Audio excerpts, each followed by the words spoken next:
तो हमारे prime minister Modi ji ने भारत की आर्म्ड फोर्सेस के मॉडर्नाइजेशन के लिए काफी काम किया है, जिसमें डिफेंस वेपन्स और हथियारों के मामले में भारत को आत्मनिर्भर बनाने के लिए ऑलमोस्ट सभी हथियारों के इंपोर्ट्स के ऊपर बैन लगा दिया गया। काफी सारी डिफेंस डील भी साइन हुई है हमारी दूसरे देशों के साथ, लेकिन इसके बावजूद भी आज की डेट में हमारी इंडियन एयरफोर्स भारत सरकार से खुश नहीं है और इसका कारण है इंडियन एयरफोर्स के फाइटर जेट्स की लगातार गिरती हुई स्ट्रेंथ। इंडियन एयरफोर्स की एक स्क्वाड्रंस में 18 फाइटर जेट्स होते हैं और साल 1986 में इंडियन एयरफोर्स ने कहा था कि पाकिस्तान के साथ सिक्योरिटी इशू और भारत की लंबी बाउंड्री देखते हुए उनको 42 स्क्वाड्रंस की नीड है, यानी इंडियन एयरफोर्स के पास कम से कम 42 स्क्वाड्रंस होनी चाहिए ताकि वो देश की एरोस्पेस रक्षा कर सके। अब ये अनुमान 1986 का है और आज तो पाकिस्तान के साथ साथ चीन भी भारत के सीमा के ऊपर बुरी नजर बनाकर बैठा हुआ है, यानी इस हिसाब से भारत के ऊपर टू फ्रंट वॉर का खतरा है। लेकिन दुख की बात यह है कि 1986 के बाद से आज तक इंडियन एयरफोर्स के पास फाइटर जेट्स की 42 स्क्वाड्रंस कभी पूरी ही नहीं हो पाई है। साल 1986 में इंडियन एयरफोर्स की फ्लीट में 41 स्क्वाड्रन शामिल थी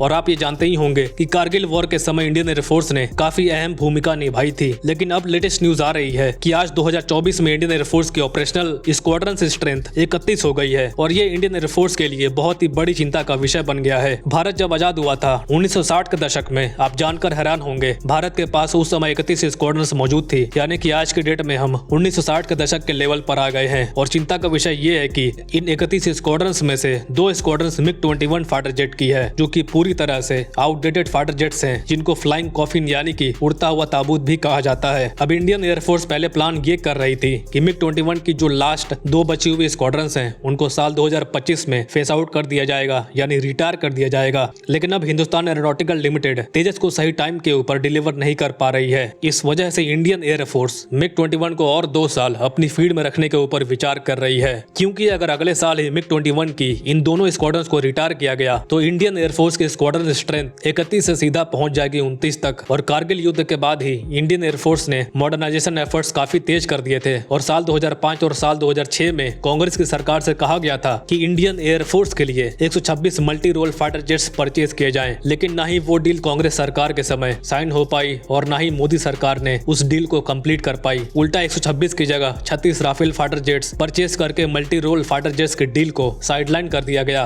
मोदी सरकार ने कहा था कि वो 114 multi role fighter jets purchase करेंगे, लेकिन मोदी सरकार ने 7-8 साल पहले request for information document fraud किया था और आज तक इंडियन एयरफोर्स के लिए फाइटर जेट्स परचेज ही नहीं किया गया। यहाँ सरकार ने सोचा कि चलो थोड़ा सा टाइम पास कर लेते हैं, तब तक हिंदुस्तान एरोनॉटिकल लिमिटेड तेजस की भी डिलीवरी स्टार्ट कर देगी। लेकिन अब ग्लोबल सप्लाई चेन में डिस्टर्बेंस और इंजन ना मिलने की वजह से तेजस की डिलीवरी नहीं हो पा रही है। अब आप सोचिए कि नरेंद्र मोदी जी ने भारत के दूसरे एयरक्राफ्ट करियर साल 2022 के सितंबर के महीने में किया था और एक एयरक्राफ्ट करियर का मेन रोल होता है उसके ऊपर एयरक्राफ्ट यानी कि फाइटर जेट्स को डिप्लॉय करना। लेकिन हैरानी वाली बात यह है कि अभी तक INS विक्रांत के ऊपर डिप्लॉय होने वाले नेवल वेरिएंट के फाइटर जेट्स ही परचेज नहीं किए गए हैं। INS विक्रांत के उद्घाटन को 2 साल से भी ज्यादा का समय हो गया है और आज की डेट में उसके ऊपर INS विक्रमादित्य के ही पुराने फाइटर जेट्स डिप्लॉय करके काम चलाया जा रहा है। और ये बात हम सालों से सुन रहे हैं कि फ्रांस से हमने नेवल वेरिएंट के 26 राफेल फाइटर जेट्स परचेज कर रहे हैं, लेकिन आप जानकर हैरान होंगे कि इसकी डील भी अभी तक साइन नहीं हो पाई है, क्योंकि भारत का मानना है कि फ्रांस इस डील के लिए ज्यादा पैसे मांग रहा है और दूसरी तरफ भारत इसी को कम करने में लगा हुआ है। लेकिन अभी तक इनकी डील साइन नहीं हो पाई है। एयरफोर्स के मल्टी रोल फाइटर जेट्स की डिमांड को ऑलरेडी 19 से लेकर 20 साल हो चुका है, लेकिन अभी तक यह डील साइन नहीं हो पाई है। और दिक्कत की बात यह है कि इंडियन एयरफोर्स के पास आज की डेट में केवल 31 स्क्वाड्रन ही बचे हैं और तो और भारत के पास अभी 5th जनरेशन के फाइटर जेट्स भी नहीं है, जबकि आज के जनरेशन में दुनिया के 17 से लेकर 18 देशों की एयरफोर्स में 5th जनरेशन के स्टेल्थ फाइटर जेट्स शामिल हो चुके हैं। लेकिन हमारी मोदी सरकार के बदौलत हम एक 4th जनरेशन के फाइटर जेट्स भी नहीं खरीद पा रहे हैं। लेकिन भारत अपने आसपास के देशों को अरबों खरबों रुपए दान में जरूर दे देता है, जैसे कि अभी हाल ही में हमने मालदीव को 6300 करोड़ रुपए का लोन दिया था। तो हमारी एयरफोर्स के स्क्वाड्रंस पर आपका क्या विचार है, कमेंट्स में जरूर बताएं। आज के लिए इतना ही। Thank you very much for listening. मिलते हैं अगली वीडियो में।